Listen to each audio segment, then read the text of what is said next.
మన నిధివన్ ఛానల్కి స్వాగతం. మహాభారతంలోని కౌరవులు పాండవులు మనకు తెలుసు కదా. ఈరోజు మనం పాండవ మధ్యముడైన అర్జునుడి కుమారుడైన అభిమన్యుడి గురించి నేటి పరిస్థితులకి పోలికేమిటో తెలుసుకుందాం. మనలో చాలామంది రోజు ఒక యుద్ధం చేస్తున్నాం, కానీ ఖడ్గాలు లేవు, రక్తం కారటం లేదు. మనసు నలిగిపోయే యుద్ధం. అది ఉద్యోగం కావచ్చు, అప్పులు భారం కావచ్చు, లేదా సమాజం పెట్టిన ఒత్తిడి కావచ్చు. ఈరోజు మనం మాట్లాడుకోబోయేది ఒక యోధుడి కథ కాదు, మన అందరి కథ. ఆ యోధుడి పేరు అభిమన్యుడు. అభిమన్యుడు అర్జునుడి కుమారుడు. సుభద్రాదేవి అతని తల్లి గర్భంలో ఉండగానే పద్మవ్యూహంలోకి ఎలా ప్రవేశించాలో నేర్చుకున్నవాడు. కానీ బయటకు ఎలా రావాలో వినేలోపే తల్లి నిద్రలోనికి జారిపోయింది. అంటే జ్ఞానం సగం మాత్రమే.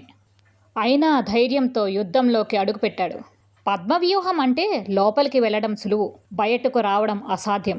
ఒక్కసారి లోపలికి వెళితే శత్రువు చుట్టుముట్టి ఒంటరిగా చేసి నాశనం చేస్తాడు. అభిమన్యుడు కూడా అలాగే చిక్కుకున్నాడు. ఒక్కరితో యుద్ధం చేయాల్సిన చోట 7 మందితో పోరాడవలసి వచ్చింది.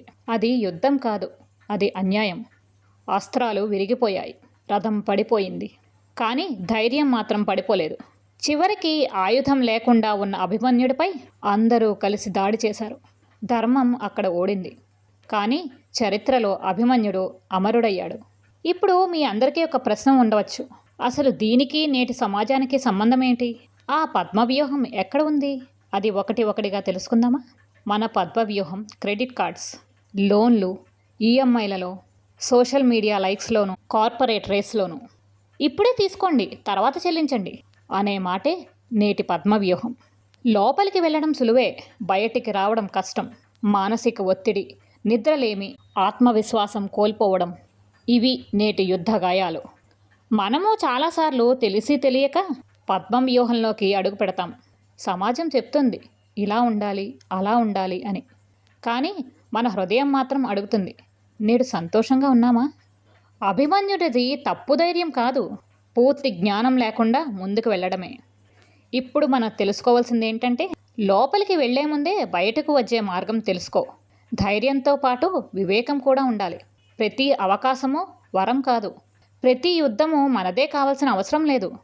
అభిమన్యుడు ఓడిపోయాడా? కాదు, అతడు ధర్మానికి నిలబడి చరిత్ర అయ్యాడు. ఈరోజు మనం గెలవాలి అంటే అందంగా పోరాడకూడదు, తెలివిగా జీవించాలి. అభిమన్యుడు ఒక్కడే కాదు, ఈ రోజుల్లో మనం అందరము అభిమన్యులమే. డ్రీమ్స్లో అడుగు పెడతాం, కానీ ట్రాప్లు ముందుగానే రెడీగా ఉంటాయి.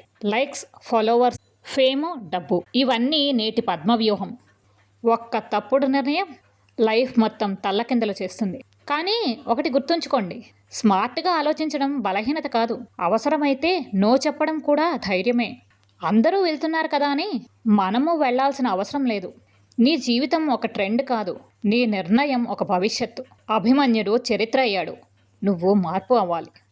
Stop scrolling, think once. ఇది ట్రెండ్ కాదు, ట్రాప్. నువ్వు ఏ వైపు ఉన్నావు? అభిమన్యుడు అయ్యే ముందు ఆలోచించు. నీ జీవితం నీ చేతుల్లోనే ఉంది. తెలివిగా బతుకుతేనే నిజమైన విజయం లభిస్తుంది. అభిమన్యుడు ఒక్కరోజే చనిపోయాడు. మనం రోజు కొంచెంగా చనిపోతున్నాము. అందరూ చుట్టూ ఉన్నారు, కానీ సహాయం చేసే ఒక్కరూ లేరు. నవ్వు ముఖంలో ఉంది, కానీ మనసు మాత్రం రక్తం కారుస్తోంది. లైక్స్ పెరుగుతున్నాయి, కానీ లైఫ్ ఖాళీ అవుతోంది. చెప్పుకోవడానికి ఎవరూ లేరు, కానీ బాధ మాత్రం ఆగదు. మనల్ని చంపేది మన శత్రువులు కాదు, మన మౌనం. పోరాడలేక కాదు, నమ్మిన వాళ్లే వదిలేసినప్పుడు అలసిపోతాం. నిద్రపోతున్నాం, కానీ ప్రశాంతత మాత్రం రావటం లేదు. బయటకు నవ్వుతున్నాం, కానీ లోపల మాత్రం సవాళ్లతో బతుకుతున్నాం. ఈ యుద్ధంలో శత్రువులు కనిపించరు, కానీ గాయాలు మాత్రం లోతుగా ఉంటాయి. అభిమన్యుడు ఒక్కసారి చనిపోయాడు, మనం మాత్రం ప్రతిరోజు మెల్లమెల్లగా చనిపోతున్నాం. చుట్టూ జనాలు ఉన్నారు, కానీ లోపల ఒంటరితనం అరుస్తోంది. ఈ ప్రపంచం పద్మవ్యూహం కాదు, ఒక నిశ్శబ్ద శ్మశానం. మనకి ఒక సందేహం రావచ్చు, బతికున్నామా లేక అలవాటుగా శ్వాస తీసుకుంటున్నామా? ఒక్కసారి ఆలోచించండి, మనం బ్రతికేస్తున్నామా లేకపోతే జీవిస్తున్నామా అని.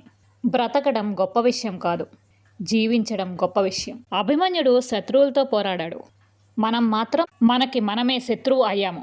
ఈ ఉచ్చు నుంచి బయటపడాలి అంటే మనసు మేల్కోవాలి, మౌనం కాదు.